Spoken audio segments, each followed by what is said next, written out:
We're running a bit late on time.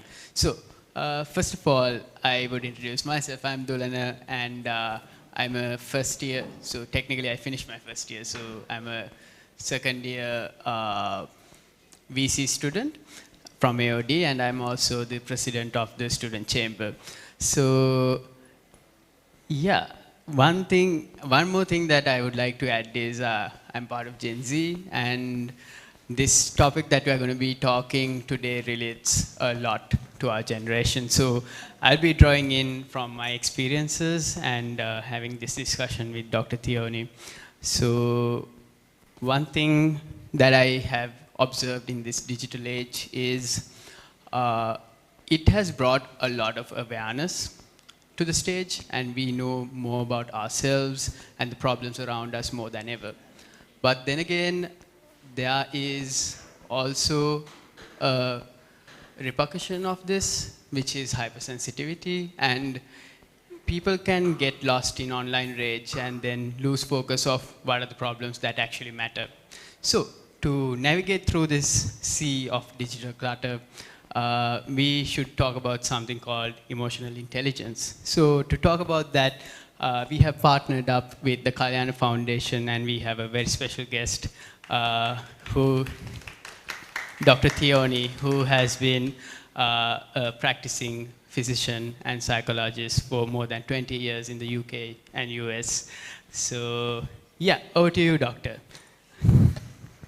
Okay, thank you very much. Gosh, I really don't like speaking into mics, but okay. I was asked to come and have a chat about emotional intelligence and creativity and why creativity is so important. So I think if we think about children, right, when we're born, we have no idea of what emotion is, and we have no idea how to express emotion. Right? All of us have dealt with crying children, right? Whether it is at a restaurant, at a, in a plane, right? And we've been quite annoyed because that child is crying, and we've all said, gosh, can't that parent just get that child to keep quiet, right? Well, that's the only way they know how to express emotion, right? And as they grow, children learn to emotionally regulate from parents. Now, the problem is most of us as parents haven't been taught how to emotionally regulate, right? So when a child cries, we get stressed out and we get worked up. And when they're babies, we will rock them and we'll walk around and be really agitated, right? And the child will cry and we will say, I don't understand why this child just won't calm down, right? Because we're not calm, right? The child is feeding off of us. So as the child gets older, right, and they do something wrong, right, or what we consider as parents something wrong, what do we say? We say, what is wrong with it's we don't learn how to look at how do I self-regulate, right? So that's a huge part of emotional intelligence. Am I aware of what I'm feeling? Right? Am I aware of what I'm going through right now? Right? So am I aware that I have been triggered? Am I angry? Right? If I'm angry, am I frustrated? Am I resentful? Right? Am I angry because I'm hurt? Right? Because somebody crossed a boundary? Right? Somebody said something that was hurtful to me. So am I self-aware? And when I'm self-aware, I can then self-regulate because I know what I'm feeling, so I know what I need to do. So maybe I need to step away from that situation. Maybe I need to journal, right? Maybe I need to pull out a piece of paper and just doodle, right? Because that's how I get out that energy that's within me, right? And then, only then can I put myself in a place where I can say, what is that person going through? Can I understand where they're coming from, right? Because I've been able to deal with my emotion, then I can look at where's that person coming from? Can I put myself in their place and say, how would they be feeling with what I said, right? Maybe they've had a bad day, right? Maybe they've come from a home that is not peaceful, right? And so they're taking that out on me. Right? So I don't then need to personalize that, right? The other is self-motivation, right? So when we are able to manage our emotions, we're able to not sit and stew in how we are feeling at that moment. So that's important, right? When we are emotionally intelligent, we understand that feelings are markers. They're our body telling us something. They are not who we are, right? So lots of people walk around going, I am angry, I am sad, right? No, you're not. You're feeling sad at that moment in time. You're feeling angry at that moment in time, right? So this is not who you are. It doesn't encompass your whole day, right? It's a feeling. My body is telling me that my boundary has been violated, therefore I feel angry at this moment in time. Therefore, I need to know now how I need to manage that. Then we can deal with that and move forward. When we don't know or don't have that ability or haven't been taught that, we walk around going, I'm angry, right? And why am I angry? Because in the morning when I got into my car and had to drive in Colombo traffic, somebody cut me off, right? But it's 4 o'clock in the afternoon, right? But I'm still angry, right? Because I've not been able to identify, let that go, and move forward. So my entire day has been clouded by, I'm angry, right? Instead of, I feel angry, right? I feel angry at that point because people don't know how to be respectful on the road, right? That's what it is, right? So emotional intelligence, this is why emotional intelligence is important, right? Emotional intelligence and creativity. So why is creativity important in that, right? It's the way we learn an outlet for how we feel, right? So I've seen parents, because we are told in this day and age about how important it is that when the child is 2.5, they know their ABCs and their 1, 2, 3s, because they have to go to that right school, because that'll set them up for uni, and then when they go to the right uni, they'll get the right contacts and the right job, right? But the child is 6 months old, right? So I've seen parents go and they find the perfect videos, and we've got baby Einstein videos that are playing in the background, and we've got the perfect coloring books, right? And we've got everything. Like, it's like, okay, so this is from 6 months to 12 months, and this is from 12 months to 18 months, and oh my God, my child is 24 months and still coloring in the 18-month book, like what's wrong, right? Why are we doing that? They're children. Just let them be, right? Children grow. Creativity grows out of boredom, right? So I would love to identify as a Gen Z, but I'm about 20 years too old for that. So when I was growing up, right, we were just told, when I said to my mother, I'm bored, she went, okay, and walked off. Right? Figure it out, right?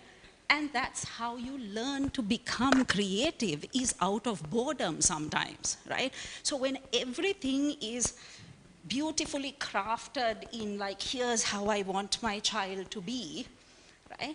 We're not allowing them to be creative, right? Parents come to me and go, oh, I let them color, there's those beautiful books, and I've got them, and they color for 2 hours every day. I make sure, between quiet time and coloring time and music time, and I'm going, God, geez, I'm like, exhausted listening to your schedule for your child, right? So it's great. Let them have coloring books. Actually, just A4 paper that you've used on the other side, right? Torn in half with color pencils, everything just given to them is much better, right? Because when it comes to children and therapy, right, that's what we do. Right? When we have children who've gone through trauma, who come from backgrounds of abuse, right? What we do for them is actually lay out things and say, do what you want, right? So let them express, right? Let them put things out, right? And that's when they're younger. As they get older, teach your children to journal, right?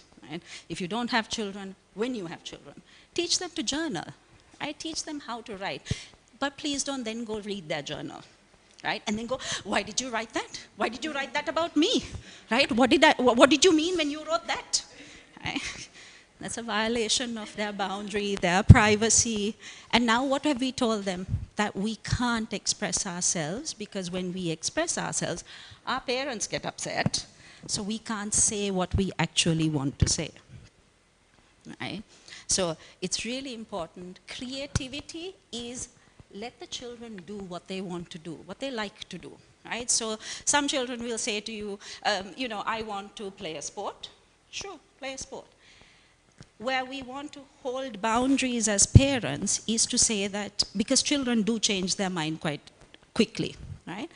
Where we want to hold boundaries in saying is, okay, if you want to play a sport, you want to take up pottery, you want to take up art or drawing or painting, right? We're going to make sure that we dedicate a certain amount of time to it, right? So we're going to commit to 6 months. We're going to commit to a year of work. If after that you feel like, not for me, don't really like it, don't want to do it, right? Then you can give them the choice to pull back from that, right? If not, if we allow them to change whenever they feel like they don't understand certain things that we do need to teach them as parents, which is that when we do commit to something, we need to follow through on it, right? We need to understand that there are certain things, there are consequences to what we do, the choices that we make, so that's what we're teaching them with those boundaries, right? But let your children do and experience as much as possible. And you don't even have to take them for classes. You know, go outside, and I do understand that Colombo streets are not the best of things to go out in, but, you know, take them to Vihara Mahadevi, right, park, take them, you know, if you take them out, let them lead you on a walk, right? That's very creative for them, you know. So rather than me going for a walk with my child, it's actually my child who's going to take me for a walk. And so we meander through letting them stop where they want to, letting them observe what they want to, right? That's letting them be creative, right? And asking them, what would you like to do? How would you like to take what we did as a walk, right? And how would you like to paint that, right? Would you like to collect things that have fallen? So in creativity also, we can teach our children to respect nature. Right? So we don't pluck things, we pick up things that have fallen, right? Do we bring them home, and then do we grow them? Do we grow a painting out of them? Do we paste? What do we want to do, right? Again, let them lead, right?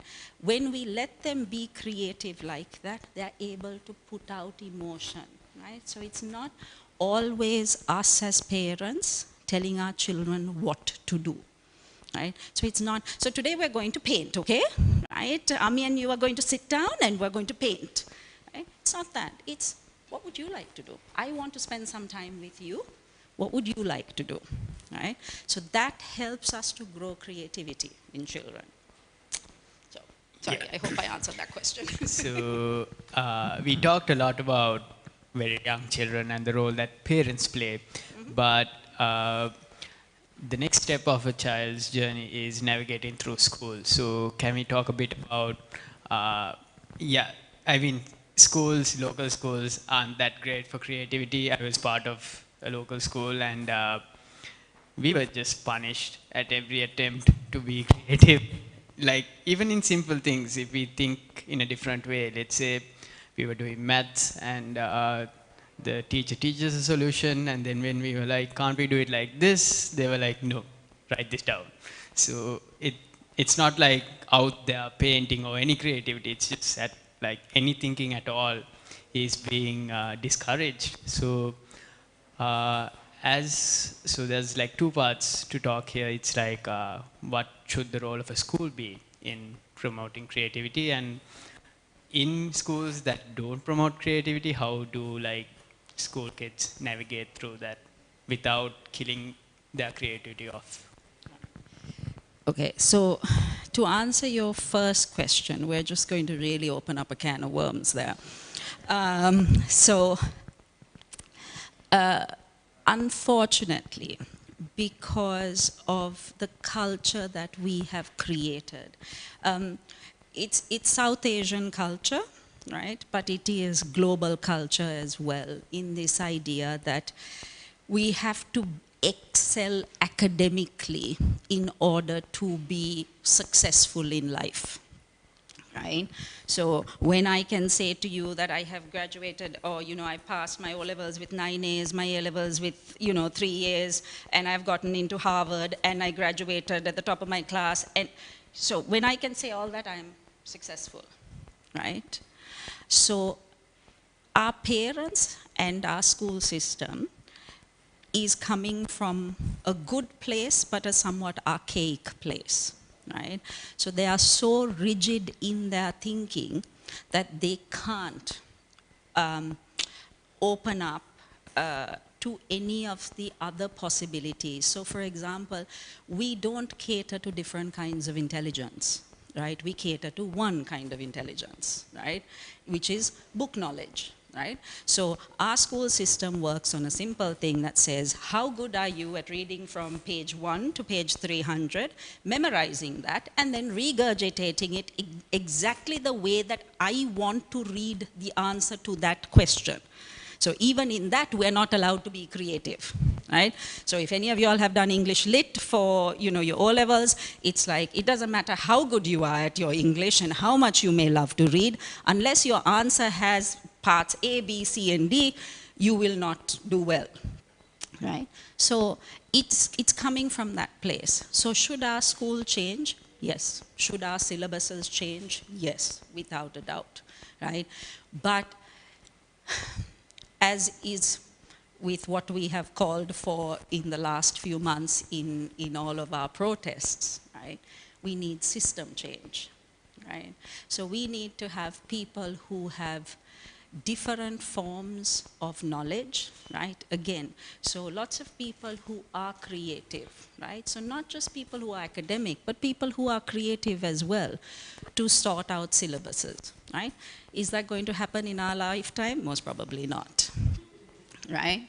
So for those of us who have children in local systems, and even some of us who have children in international school systems, again, parents want to know. Parents don't come for a parent-teachers meeting and say, oh, does my child like art? Do they go out and play in the garden? Right? No. I have been to enough parent-teachers meetings where parents come with the paper and go, 98, why? What happened to the other 2 marks? Right? The Mayanna was written properly. Why was that points cut? I have sat behind parents who have done that. Right? And I'm going, okay.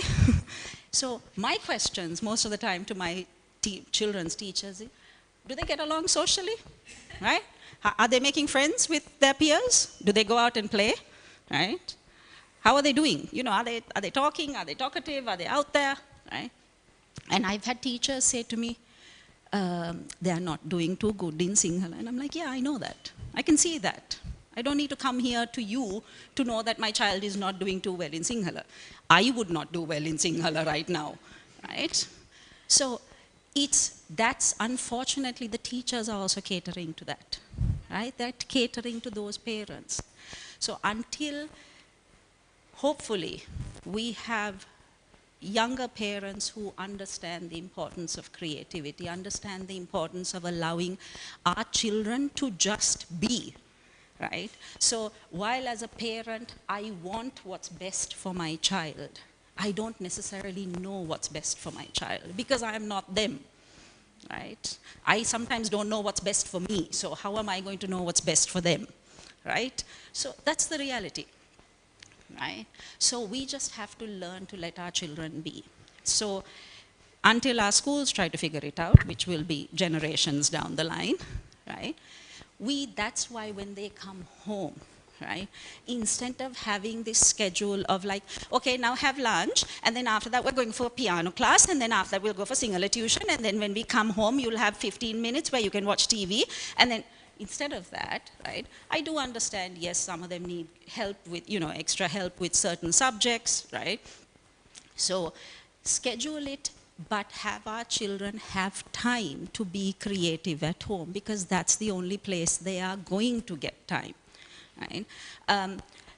Our children don't need to be stimulated 24/7, right? So our weekends don't need to be packed with soccer practice at 6 in the morning till, ballet class at 8 o'clock in the night, right? Dance and movement are important. Again, creativity, it's good for our bodies, but space it out, right? Let our children have time where, yes, they're away from screens, and I know that's difficult, especially after the pandemic and the lockdown and all of that. It's very difficult to keep them away from screens. But take the screens away, give them lots of toys, give them, paper, pen, clay, whatever they want, water, sand, and let them play. Let them do their thing. Right? That's what's important. So that's why what we do as a parent, right? And sometimes some of us are siblings to much younger younger siblings we have, and so just let them be, right? Let them enjoy themselves, because that's the only place that they do have the time to do that, right? Because our schools are geared towards one very simple thing: pass your O-levels. Right? We don't care how you do it, right? We don't care what cost it takes to you, pass your O-levels, right? And I'm a parent, and I've told my children that, right? I've said, please get a 35 and get through, right? Just pass your O-levels, because that's the next stepping stone, right? But most parents are like, we need those 9 A's, right? Because you have to have the 9 A's to do your A-level subjects. You have to get those 3 A's, maybe 2 A's and a B, like a high B, and then we can apply to college. Right? Because that's what every parent wants, is our child to go to college, right? So, is that great? Yeah, right? Again, let them be, right? They will decide what they want to do, and yes, some of them will meander, right? Some of them will go and say, I don't want to go to college. Sure, no problem, right? My younger daughter has said to me, I'm going to be an actress, and I said, all right, my love, fine, go for it. Right? If that's what is going to make you happy, if that's what you want to do, go for it, right? Because I have no right to tell somebody what their happiness should be, right? My job is to enable that, right? And the day she decides, if she decides she doesn't want to do that and she wants to do something else, brilliant, go do it, right? So that's what it is. As much as it creates anxiety for me, and I'm being very honest, right? Because I go, oh God, this child has to live, she has to make money, right? As much as it creates anxiety for me, I still know that it is her journey, right? So every parent is worried. Every parent is, how is this child going to manage, right? How is this child going to earn an income in this world? How are they going to manage a family, should they choose to do that? Have children if they choose to do that, right? So yes, that's a scary thought, right? But it's so much more important that our children are content, because happy is again a feeling, right? But that they're content with their lives, right? So they may not be stars, right? And they may not be, high achievers according to us, right? But most of us are just mediocre, and we're meant to be mediocre, and that's okay, right? As long as you live a life that is happy for you, right? That is content for you, and that's what life is meant to be, right? So, to answer your question. So, yeah, we talked a lot about parents and how we would deal with being parents and handling young children, but most of the young people here, we didn't have that background, and I wanted to ask, is it too late for adults to develop emotional intelligence, if not, are there ways that we can go about it? Are there ways that we can look at the world in a much more open way and just generally manage our emotions better? So the short answer is yes, right? We can, right? So yes, all of us, unfortunately, haven't come from parents, right, who knew how to emotionally regulate, right? And that's because they weren't taught it, right? So they did the best that they could. So if we want to go about being better, right, at our emotional regulation. What we need to understand is, so our journey, when we decide to set out on a journey of, okay, I know this is what I have been taught, I know this is what I've been told, right, but something doesn't sit right with me. Right? Something's not right because I keep getting angry or I keep feeling quite low, right? No matter what I do, it could be, you know, I could be getting straight A's or I could be, you know, in uni, supposedly doing what I want to be doing, but I just don't feel like I'm achieving anything and I'm just not content, right? So when we set out on that journey and we decide that, okay, I want to learn about me, I want to figure out who I am. Right? So what we have to understand is we have to wade through years of social conditioning and layers of social conditioning. So we have to start becoming intentional in what we do. So the question is, why am I doing this?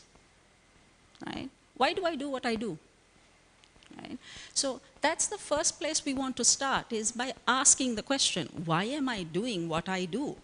Right? So if I'm a doctor or a psychologist or a creator or an artist, why am I doing this? Right? So is it because I want to do it? Right? Is it because I want to be doing something that my parents told me I shouldn't be doing? Right? Or is it I'm doing something that my parents said that I have to do? Right? And when we get triggered, so understand that things will trigger us, right? Our parents pass down to us trauma, whether they want to or not, right? And we have to understand that whenever we have emotions, we are being triggered. Something is saying to me, okay, this looks familiar, right? And my nervous system is saying, I'm not safe, right? So that's why I have a reaction, whether it is sadness, fear, anger, right? Envy, jealousy, something is being triggered here. So why am I feeling this way? So we need to start by, so one of the things that I say to everyone in therapy is, start writing, start journaling. Journaling is a very underrated, right, form of expression. Start journaling every day, right?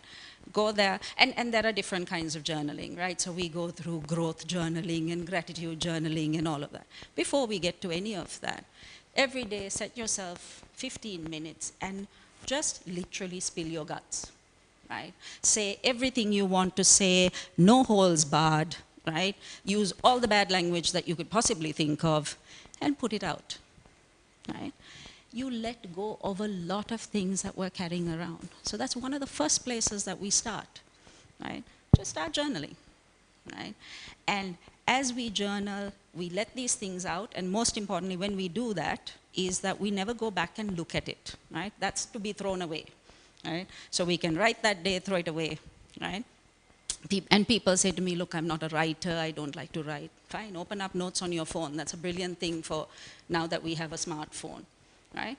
Do a voice memo, right? Whatever works for you. Start there. Start and empty out your guts, right? And then as you do that, as you get better, because when it first starts, you'll start writing things like, I woke up at 7 in the morning, I went to work, I had breakfast, right? That's great, doesn't matter, right? As you get better at it, right, you'll start saying things like, I woke up this morning and I was feeling really tired, and I don't know why I'm feeling tired, right? And so then we start being able to identify. Then we start being able to say, what's going on with me? Right? Why am I feeling this way? Right? So then we start connecting with how we feel.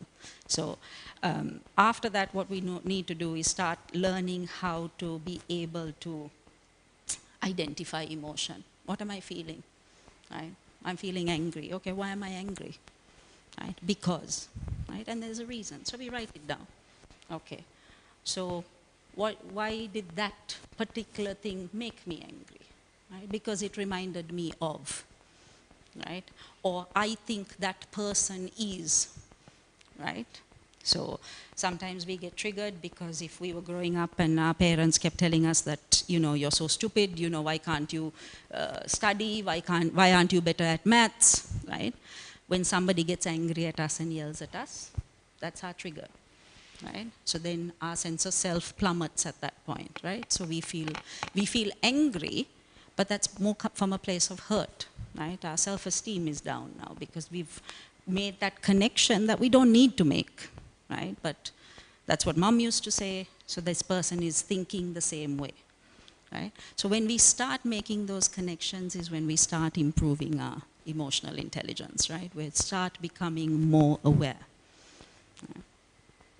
All right, thank you very much, Doctor. And yeah, I've been asking questions all this time. I would like to give a small chance for the audience. Do you have any questions for Dr. Theonie? So we're talking about emotional intelligence on social media. I see so many people saying stupid things, and I keep remembering everything you say every time I try to write a comment, but okay, so I let it go, but then sometimes I feel like, hey, if I don't educate them, they are never going to know our perspective of things, and they will never learn. So, how do you balance those two? Right. So remember, social media is a snapshot, right? Like it's the highlight reel, right, that we see, right? So part of emotional intelligence, when we see things posted, is for us to be able to say, where are they coming from, right? What is it that they are trying to do, right? Maybe they have an issue with self-esteem. Maybe they have an issue with being able to express themselves, right? So it's okay. So we can have a comment, right? So understand that we can have our point of view. Now, when we do that, what we also have to understand is for every action that we have, there is a consequence, right? So do we want to deal with the consequences of that action, right? So for me, right, that's a very personal thing, right? So if I'm okay with that, then I can go ahead and do that. If that is something that I truly believe in, right? So I'm very active on that, right? And I'm passionate about it. Then I can say, okay, wait, you know what that person is saying, I know isn't right, right? It's not sitting right with me, so I need to say something, right? So are we going to get, some kickback from it? Yeah, right? So, but I choose then to do that, right? Because I am passionate about letting that person and maybe other people who read those comments understand that what's being said there is not correct, right? So it may not necessarily be about correcting the person, right? It may be about me, right?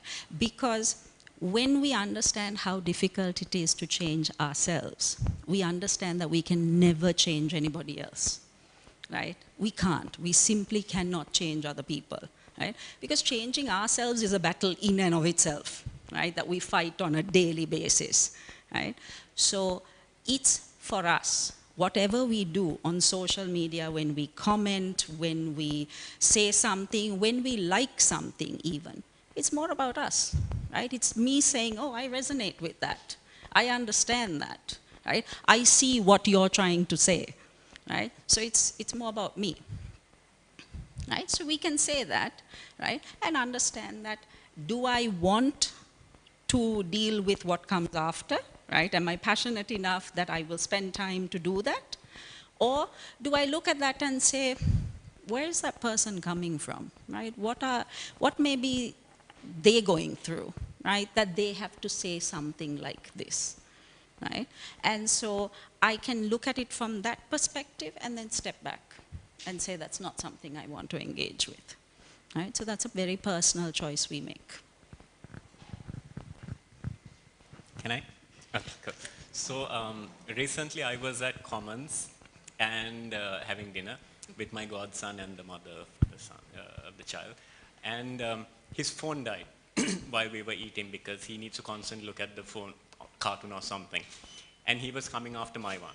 Mm-hmm. So I politely said no. I kept on saying with a poker face, no, no, and I eventually put the phone in my pocket. Mm-hmm. he started screaming and ran out of Commons. Like we all got scared because he has never done something like that. So I just wanted to ask, what did I do wrong and what I could have done better? Okay. So you didn't do anything wrong. So, okay. So we have a slight issue with parenting there, right? So what happens to very young children when we expose them to a lot of screen time is that dopamine gets very high, right? So it's like being on drugs. Right? So that dopamine is up there. So the moment they don't have screen time, it starts to plummet down, right? And because, again, we haven't taught our children how to emotionally regulate and do things differently, that's what happened. So he had a meltdown, right? So because he was most probably feeling agitated, maybe even anxious because he's so used to having a phone in front of him that now he didn't know what to do. Right? And if he's always had adults around him who, when he says, give me the phone, right, gives him the phone, right? So now he's looking at you going, why aren't you doing what I want you to do, right? So that's what's happened. So no, you didn't do anything wrong. I honestly, I don't know that you could have done anything differently. Right? So when children do that, one of the things that we have to do is let them, right? So let them get all their emotion out, right? After that, we can sit with them and say, hey, that must have been really difficult for you, right? Tell me why you were so upset, right? And then get them to talk about it. Thank you. Yeah, we'll have time for one more question. Yeah. Yeah, that's fine. Yeah, just a follow-up question. Is screen time, even if it is like educational videos, is still bad for kids? So what they've found, new research has found, is that basically being on your screen is like being on cocaine. Right? It doesn't matter what it is. So that's what we tell ourselves. I mean, come on, as adults, we do this, right? We're like, I'm listening to a TED talk for, the last 4 hours, right? So I'm learning something. Well, you're sort of addicted to your screen, right? So we tell ourselves these things, but the reality is that most of us, and I'll put my hand up and say I am as well, right? Because that's our go-to thing now, right? That's where we get all our information from. Everything is gotten from there. Right? So when I say to my clients, before you go to sleep, half an hour to 45 minutes before you go to sleep, put your screens away. They go, like, what? But my alarm is on my phone, so it needs to be right here. I'm like, well, put it and keep it far away from you. So you have to get out of bed when your alarm goes off. And they go, so you can actually see, it's like withdrawal for them, right? So what we want to do is, yes, if it's something educational, it's much better than something that's not, but we still want to limit screen times. Right? And the common thing that usually you say to give kids their like open way of doing things, don't restrict them, but usually now I have a nephew, my sister handles him in a different way, but adults in the family usually come and say, this one is too stubborn. You have to dekak gahala tamai karanne. So what's your view? Right. So here's the problem with hitting our children, right? Or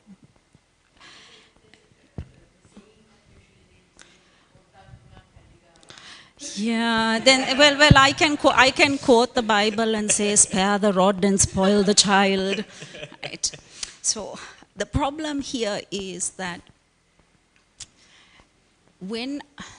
if I'm the parent, right, and I am telling my child, I love you, right? I love you. You are the single most important thing to me, right?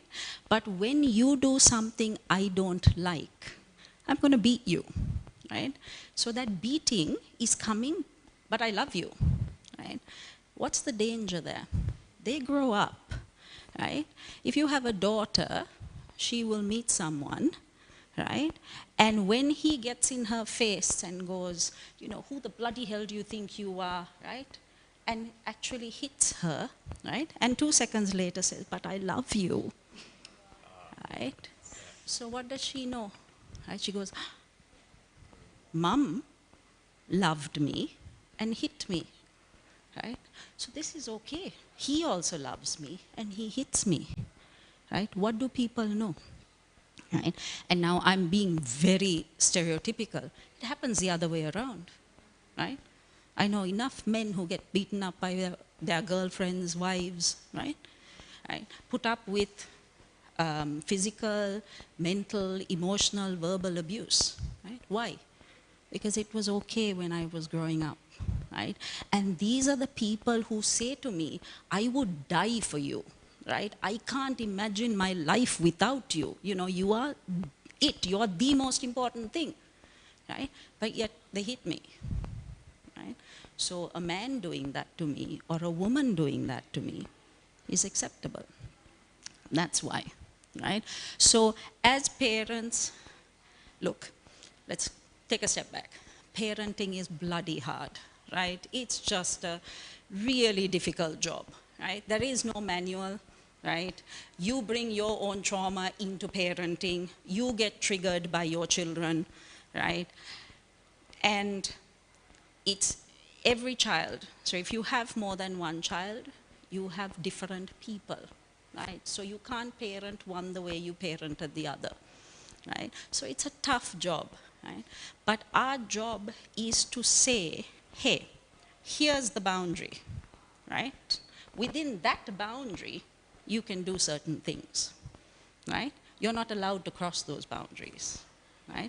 If you cross those boundaries, then we have to have a chat, right? Because that's not allowed, right? And that may mean that you have a privilege that's taken away from you, right?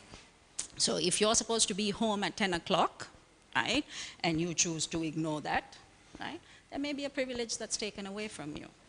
Right? If you're supposed to make your bed every morning because that's a good thing to do, right, and you don't do it, then there may be a consequence to that because that's outside of that boundary. Right?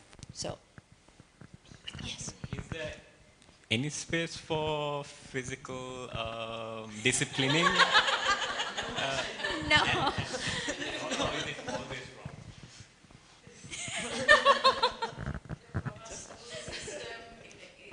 So, yeah. So it's look. So I can tell you that when my children were little, I have walked by them and gone, oi, right? Because they've been doing something they shouldn't be doing, right?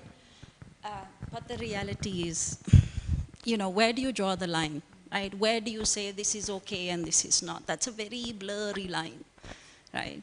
So it's, and understand, if we understand as parents that when our children do something, it triggers us because we want to be better parents than our parents were to us, right? So that's the thought process always. I want to be a better parent than my parents were, right? Now the problem is I don't know how to do that because nobody has taught me that, right? So my default setting is to be like my parent, right? So now when our children, so for example, if we tell our children, you can eat anything you want to, right? And if we were told growing up, you eat what's there, tough, if not starve, right? Now when our child then goes, I don't want this and I don't want that, our mind goes, you ungrateful little thing, right? I never got all these opportunities. Just, you know, that's how we react because we are reacting from our trauma, right? That's the problem. So when we get angry and when we hit and when we do, what we're doing is, I am giving you a better life than I had, be grateful, right? That's what we're doing, right? So if we understand that we are the ones being triggered, right? So, and I do this, you know, for all of, 20 years of being a psychologist, right? My children trigger me to this day, right? And I will just go, I'll be right back, right? And I walk off, right? And my children go there, like, okay, like right back now, or, and they'll actually do that. They'll go like right back now, or like 15 minutes, or like, right? And I walk off because it's a slippery slope, right? So if we start doing one thing, we don't know where to draw the line. Okay? So the answer is, not really.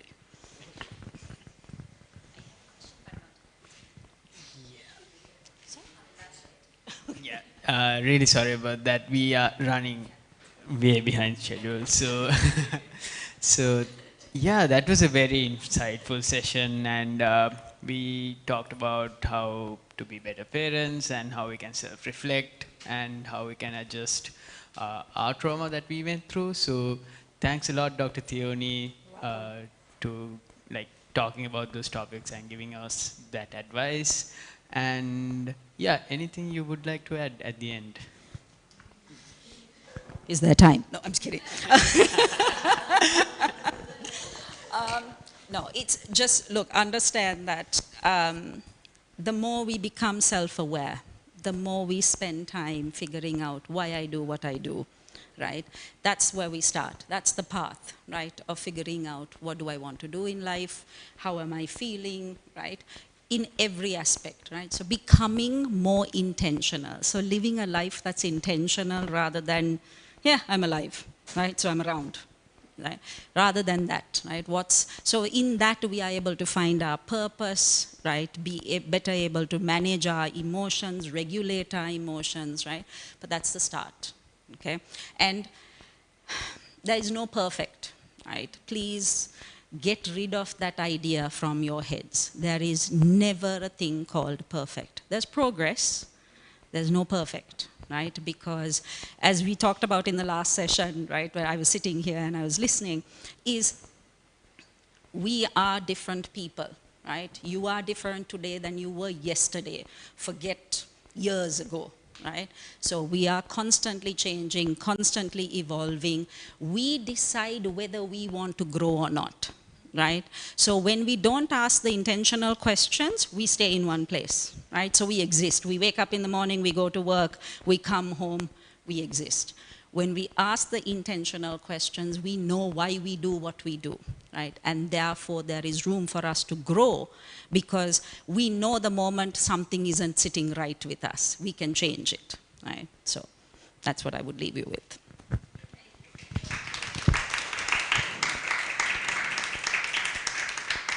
All right, thank you everyone.